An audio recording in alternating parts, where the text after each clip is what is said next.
जब लड़के लड़की की शादी होने वाली होती है तब कुंडली का मिलान किया जाता है।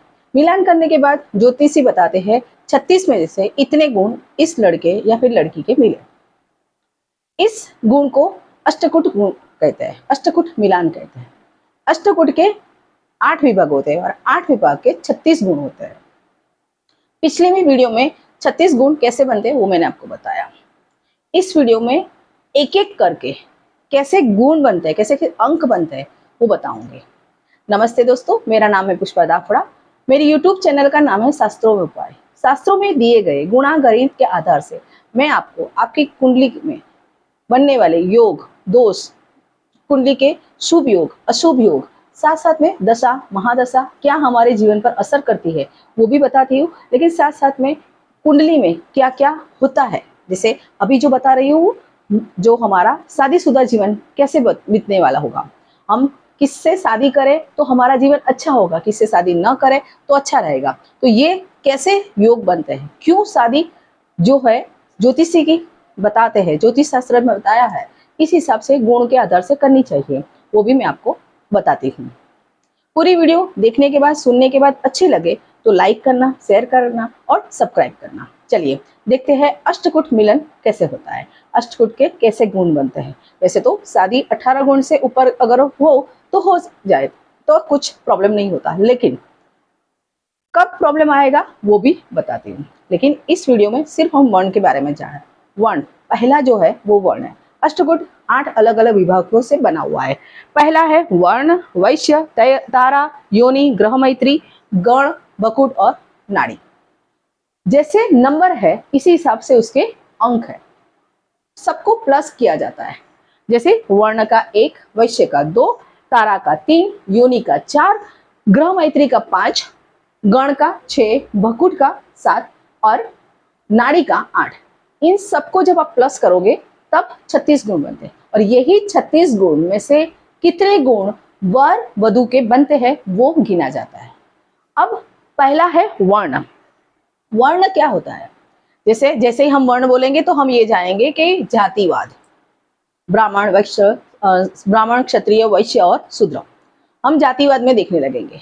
लेकिन ये जो जातिवाद है वो छुआछूत वाला जातिवाद नहीं है। हमारे जीवन, हमारे जो समाज में जो कुरीति फैल चुकी है जातिवाद की, वो वाला नहीं है। लेकिन जब हमारा शास्त्र बना, शुरुआत से सनातन धर्म के अंदर कोई भी ऐसा कोई जातिवाद नहीं था। उस समय हमारी आत्मा किस जाति की है, इस हिसाब से हमारी जो हमारा व्यक्तित्व तय होता था। जैसे अगर ब्राह्मणवाद है, ब्राह्मण है तो वो उसका जो नेचर जो है वो जैसे हर चीज को डर के झेलने वाला, मतलब अगर उनके सामने अगर लहू आ जाता है वो डर जाता है, लड़ाई झगड़े से दूर जाता है, वो ज्ञान की बातें करेगा, धर्म की बातें करेगा, तो वो ब्राह्मण में कहलाएगा। इसी तरह से अगर किसी का क्षत्रिय वर्ण में पैदा हुआ है तो क्षत्रिय वर्ण क्या है, वो जो है जोखम उठाने वाला। क्षत्रिय वर्ण वो होता है जहां पर डर नहीं होता, इनके जीवन में डर जैसी कोई बात ही नहीं होती है। इनको क्षत्रिय वर्ण जो में पैदा होता है, क्षत्रिय वर्ण, क्षत्रिय समाज नहीं, क्षत्रिय हमारी जो आत्मा है वो क्षत्रिय होगी। इनको मार काट, लड़ाई झगड़ा, डिफेंस में जाना, आर्मी में जाना, इनको कोई डर नहीं लगेगा, वो क्षत्रिय वर्ण के होते हैं। ऐसे ही वैश्य जो नाप तोल के चलने वाले हैं, बिजनेस माइंड, आप अगर उन्होंने आपका काम किया तो वो भी आपका काम करे, आपने उनका काम नहीं किया तो वो अपना काम नहीं करेंगे, इसी तरह से वैश्य गिना जाता है। शूद्र, शूद्र में ऐसा होता है जो अभी जो हम छुआछूत करते हैं शूद्र के साथ, वो वाला छुआछूत नहीं है। ये हमारी आत्मा, जैसे हम जन्मे हुए हैं उस समय शूद्र, शूद्र क्या है, नौकर है। मतलब अगर समझो, अगर शूद्र वाला जो व्यक्ति है वो ज्यादातर नौकरी पेशा होता है। दूसरा इनके ये है कि ये दूसरों को काम भी कर लेगा, अपना तो काम कर ही लेगा लेकिन दूसरों को काम कर लेगा। वो दूसरों को काम देने में 10 बार सोचेगा कि मेरा काम करेगा कि नहीं कर, इससे अच्छा मैं ही काम कर लेता हूँ, तो ये होता है शूद्र वर्ण। ऐसे ही 4 अलग अलग विभाग हमारी कुंडली में दिए हैं। ये जो कुरीति फैली हुई है, मुगलों ने आया या फिर अंग्रेजों ने आया, किसने हमारे पास कुरीति बना के भेजी है, जिसके अंदर हमारा जो वर्ण प्रथा, जातिवाद जो फैल चुका है, उसको शायद अभी तो हम मिटा नहीं सकते। लेकिन जातिवाद क्या होता है, वर्ण क्या होता है, सिर्फ कुंडली के हिसाब से मैं आपको बताती हूँ। जैसे अगर किसी ब्राह्मण की ब्राह्मण वर्ण की लड़की है और ब्राह्मण वर्ण का लड़का है, मतलब कुंडली के अंदर जब वर्ण लिखा है उसके अंदर अव कड़ा चक्र, उसके अंदर आपको वर्ण मिल जाएगा। तो आप अगर देखते हैं कुंडली के अंदर और आपको ब्राह्मण दिख जाता है लड़की की कुंडली में और लड़के की कुंडली में भी ब्राह्मण दिख जाता है, तो दोनों की शादी कराते हैं तो अच्छा रहेगा। ऐसे ही क्षत्रिय के साथ क्षत्रिय, वैश्य के साथ वैश्य और शूद्र के साथ शूद्र, ये इस तरह से होता है। लेकिन ये ब्राह्मण, क्षत्रिय, वैश्य और शूद्र ये कहाँ से दिखाई देगा आपको? ये आपको दिखाई देगा राशि के, क्योंकि हमारी राशियों में भी 4 वर्ण है। हमारी जो 12 राशि है उसको 4 भागों में बांटा है और उनको 4 अलग अलग वर्ण दिए हैं। पहला है समझो ब्राह्मण, तो ब्राह्मण वर्ण में कर्क, वृश्चिक और मीन राशि आती है। ये 3 राशि ब्राह्मण वर्ण में आती है। फिर आएगा क्षत्रिय, क्षत्रिय वर्ण में मेष, सिंह और धनु राशि। क्षत्रिय जो भी होगा वो मेष, सिंह और धनु राशि में ही पैदा हुआ होगा। इसी तरह से वैश्य वर्ण में आता है वृषभ, कन्या और मकर। वृषभ, कन्या और मकर वाले है वो अपना जो भी है वो हमेशा लेन देन की बात करने वाले ही होंगे, उनको बिजनेस करना अच्छा लगता होगा, वो इस तरह से उनका। तो ये जो 3 राशि वाले हैं वृषभ, कन्या और मकर, वो है वैश्य राशि में आते हैं। इसी तरह से शूद्र, शूद्र में आएगा मिथुन, तुला और कुंभ। ये 3 राशि जो है वो है शूद्र। इनको कोई भी काम दे पता तो वो आराम से कर लेंगे, वो ऐसा छोटापन नहीं देखेंगे, इसलिए इनको शूद्र कहा जाता है। मैं यही करूंगा, यही करूंगी, वो वाला जो नेचर आएगा वो ब्राह्मण में आएगा। क्षत्रिय में वो आएगा कि कुछ भी हो लड़ाई झगड़ने के लिए तैयार रहते हैं, तो ये क्षत्रिय वर्ण आएगा। वैश्य नापतोल से चलने वाले होंगे, वो वैश्य होंगे। और शूद्र खुद का काम भी करेंगे, दूसरों का काम भी कर लेंगे, ये है शूद्र। अब थोड़ा डीप देखते हैं। जैसे ब्राह्मण वर्ण, किसी का जन्म अगर ब्राह्मण वर्ण में अगर होता है, किसी परिवार में अगर ब्राह्मण वर्ण का जो बच्चा या फिर लड़का या फिर लड़की अगर है, तो उनका जो व्यवहार होगा वो मृदु स्वभाव का, वो शांत स्वभाव का होगा। उनको धर्म के रास्ते मतलब धार्मिक होंगे। घर के अंदर आप देखे होंगे कि 10 लोग होंगे जो, लेकिन जो ब्राह्मण वर्ण का जो लड़का होगा या फिर लड़की होगी वो उनको नियमित चलने वाले होंगे। जैसे पूजा करना है तो यही टाइम पे वो पूजा करके जाएंगे, स्कूल में जाएंगे, कॉलेज में जाएंगे, बड़े होंगे, वो अपना धर्म के प्रति उनकी रुचि बढ़ती रहेगी। इसी तरह से ये जो ब्राह्मण वर्ण के लोग हैं, जो जिस मतलब जो जन्म हुआ है उनका, वो लड़ाई झगड़े से दूर रहते हैं, भगवान की तरफ उनकी रुचि ज्यादा रहती है। और ये अगर दोनों की ब्राह्मण वर्ण वालों की शादी हो जाती है तो दोनों के भौतिक विचार जो है उससे मतलब भौतिक मतलब क्या है, जो हमारा जो सुख है वो है भौतिक। तो भौतिक विचार मतलब किसी को घूमने जाना है तो ब्राह्मण हो गए तो घूमने अगर जाएंगे तो घूमने भी जाएंगे।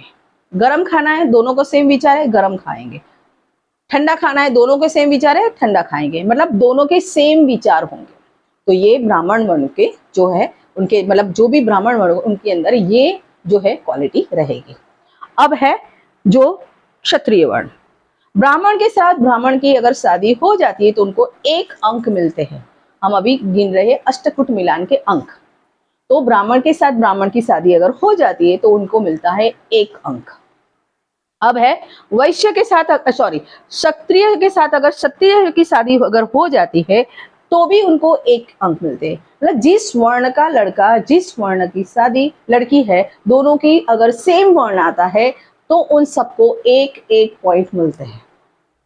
अब क्षत्रिय वर्ण के जो लोग पैदा होते हैं वो साहसी, लड़ाई झगड़ा करने वाले, समाज में अपना रुतबा कायम करने वाले, साथ साथ में ये जो परिवार में जो है परिवार के अंदर अगर ऐसा कोई लड़का या फिर लड़की होगी तो पूरे परिवार की रक्षा करने वाले।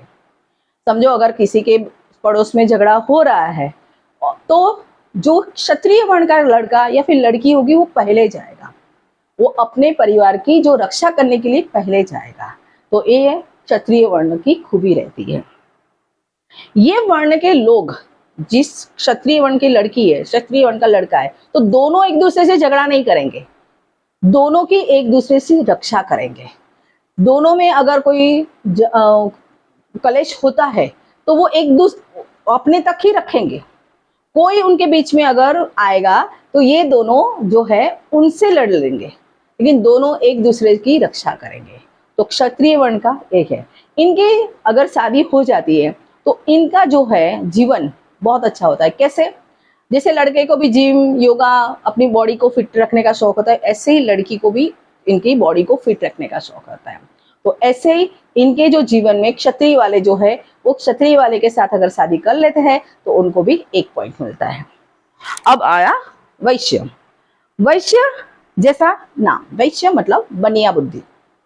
वैश्य वर्ण के साथ वैश्य वर्ण की लड़की की शादी अगर हो जाती है तो दोनों के भी 1 पॉइंट मिलते हैं। लेकिन ये लोग बिजनेस माइंड होते हैं। ये दोनों क्या करेंगे, कभी शांति से बैठेंगे नहीं, पैसा कमाने में इनको ज्यादा रुचि रहेगी। या फिर अगर लड़की कोई काम नहीं करेगी तो हस्बैंड अगर कमा के आएगा तो भी उनको अच्छी तरह से मैनेज करेगी। तो वैश्य वर्ण के ये गुण होते हैं। वैश्य वर्ण की जो लड़की या फिर लड़का है सेम रहेंगे। जैसे अगर आपने मुझे इतना प्यार किया मैं भी आपको इतना प्यार करूंगा या फिर करूंगे। तो इनके ये होता है, 1-1 रुपये का हिसाब रखने वाले होते हैं। वैश्य वर्ण के जो भी लोग हैं वो जब कुटुंब के अंदर अगर समझो है तो नोट पेन लेके बैठ जाएंगे, भाई आज कितना हमने खर्चा किया, कितना हमने बाहर खाना खाया और कितना हमने घर पे खर्चा किया, वो पूरा का पूरा हिसाब रखते हैं। वैश्य वर्ण के यही गुण होता है। ऐसा नहीं कि सिर्फ शादी, ये जो भी मैंने वर्ण बताया वो हमारे अंदर भी है। जैसे अगर क्षत्रिय समाज, क्षत्रिय वर्ण अगर हमारा है तो सेम वही क्वालिटी आपके अंदर रहेगी। लेकिन अभी जो बात हम कर रहे हैं वो शादी के लिए कर रहे हैं, इसलिए उसके 1-1 पॉइंट्स मिलते हैं। साथ साथ में ये जो वर्ण में जो अगर लोग पैदा होते हैं वो पूरे घर के जो खर्च है उसको कैसे मैनेज करना चाहिए, उसका बजट कैसे बनना चाहिए, ये भी ये वर्ण में जो जन्मे वाले लोग होते हैं वो करते हैं। इन दोनों की अगर शादी हो जाती है तो भी ये लोग अगर समझो घूमने फिरने जाएंगे तो पहले बजट बना लेंगे, इतना ही हमें खर्चा करना है, उसके ऊपर खर्चा नहीं करना है। तो इस तरह से इनका जीवन अच्छी तरह से बीतता भी है और ये लोग अच्छी तरह से रहते भी है। क्योंकि वैश्य वर्ण के जो लोग हैं उनके भी दोनों अगर सेम वर्ण है तो उनको जो है 1 पॉइंट मिलेगा। तो यहाँ पे वैश्य वर्ण के जो है गुण मैंने आपको बताया। अगर किसी की कुंडली की वैश्य वर्ण की है तो वो भी आप अपने आप को चेक कर सकते हैं। अब आया शूद्र वर्ण। शूद्र जैसे हमारे यहाँ पे जो जातिवाद है वो नहीं, यहाँ पे शूद्र का अर्थ ये है कि शूद्र वाले जो लोग हैं वो एक दूसरे का काम कर लेंगे। समझो अगर लड़की की कुंडली में अगर शूद्र वर्ण है तो वो अपने पति की ने जो भी काम बताया वो काम कर लेगी। लड़के की कुंडली के अंदर भी समझो शूद्र वर्ण है तो लड़की ने कोई काम बताया वो कर लेगा। उसको ऐसा नहीं हो कि वो जो स्त्री है, लेडीज है, उसने मुझे काम बताया मैं वही करूं, मैं क्यों करूं, ऐसा वाला भाव इनके अंदर नहीं आएगा। ये वाला भाव जो है क्षत्रिय वालों के अंदर आएगा। इनके अंदर ऐसा है कि तूने ये काम कर लिया, मतलब लेडीज को बोलेंगे तूने ये काम कर लिया मैं ये काम कर लूं, मतलब एक दूसरे से मेल मिलाप से ये लोग काम कर लेंगे। ये लोग जो भी काम करेंगे मेल मिलाप से कर लेंगे। कुटुंब के अंदर अगर ऐसा कोई बच्चा अगर है, आपके परिवार के अंदर कोई ऐसा जो शूद्र वर्ण वाला अगर लड़का या फिर लड़की है तो पूरे घर का काम वो कर लेते हैं। पूरे घर में ऐसा यही एक बच्चा होगा जिनको आप बाहर का काम दोगे तो भी कर लेगा, मतलब उसको कोई जो सब्जी लेने का काम दोगे तो भी वो कर लेगा, उनको कोई मॉल में कोई काम दोगे तो भी कर लेगा, घर का काम करने के लिए बोलोगे तो भी कर लेगा। अब ऐसे ही लड़का और लड़की की अगर शादी हम करा लेते हैं शूद्र वर्ण के तो एक दूसरे का काम कर लेंगे। इनके घर में लड़ाई झगड़ा कम होगा काम की वजह से। घर का काम कौन करेगा, अगर समझो काम वाली अगर आती है तो काम वाली नहीं आएगी तो फिर क्या होगा, ये वाला जो है वो इनको नहीं है। क्योंकि ये सोचेंगे कि कोई बात नहीं आई है तो हम दोनों मिलकर बात काम करेंगे। या फिर घर का काम एक दूसरे को करने में इनको कोई भी ओछप छोटापन नहीं लगेगा। तो इस तरह से जो शूद्र के साथ अगर शूद्र की शादी हो जाती है तो अच्छी तरह से इनका जीवन बीतता है एक दूसरे के काम करके। इवन ऐसे अगर बहू भी अगर घर में अगर आ जाती है तो ये बहू पूरे घर का काम कर लेती है।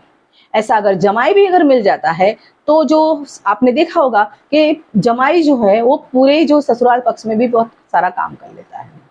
उनको ऐसा लगता नहीं है कि ये हमारा जमाई है या फिर बेटा है। तो इस तरह से शूद्र वर्ण के जो लोग होते हैं उनका जो नेचर है इस तरह से रहता है। शूद्र वर्ण के जो लोग हैं दोनों की अगर शादी हो जाती है तो भी 1-1 पॉइंट।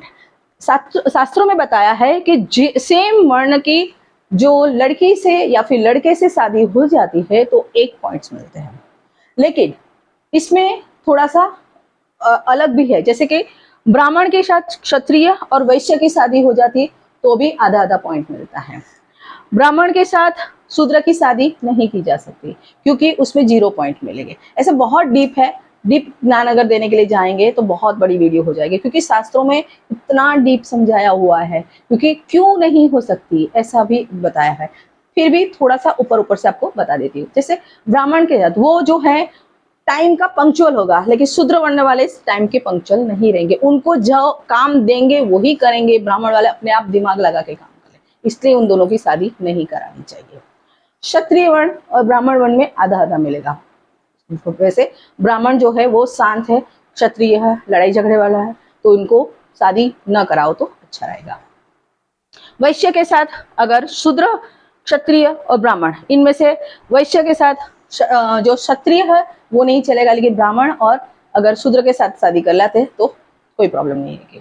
तो ऐसे ही पॉइंट्स बनते हैं। ऐसे सेम अगर वर्ण में के साथ अगर शादी करा लेते तो बहुत अच्छा है, उसके 1 पॉइंट मिल जाते हैं। अब जैसे मैंने आपको बताया कि वर्ण का 1 अंक है, इसी तरह से नेक्स्ट वीडियो में मैं आपको बताऊंगा वैश्य के 2 अंक है और वैश्य क्या होता है, ये पूरा मैं आपको अगली वीडियो में बताऊंगी। पूरी वीडियो आपने देख ली होगी तो अपने दोस्तों के साथ शेयर करना और खुश रहना, और अपनी कुंडली को भी चेक करना कि आपका वर्ण कौन सा है और आपका नेचर कौन सा है, आप किस नेचर वाले हो। क्योंकि इसमें हमारा भौतिक सुख, ये जो हमारा ब्राह्मणवाद है वो हमारा जो ब्राह्मणवादी जो है उनका नेचर कैसा है वो दिखाई देगा वर्ण के हिसाब से। क्षत्रिय होगा तो क्षत्रिय का नेचर कैसा होगा, अगर वैश्य है तो वैश्य का नेचर कैसा होगा, और अगर शूद्र है तो शूद्र का नेचर कैसा होगा। चलिए, धन्यवाद, नमस्ते।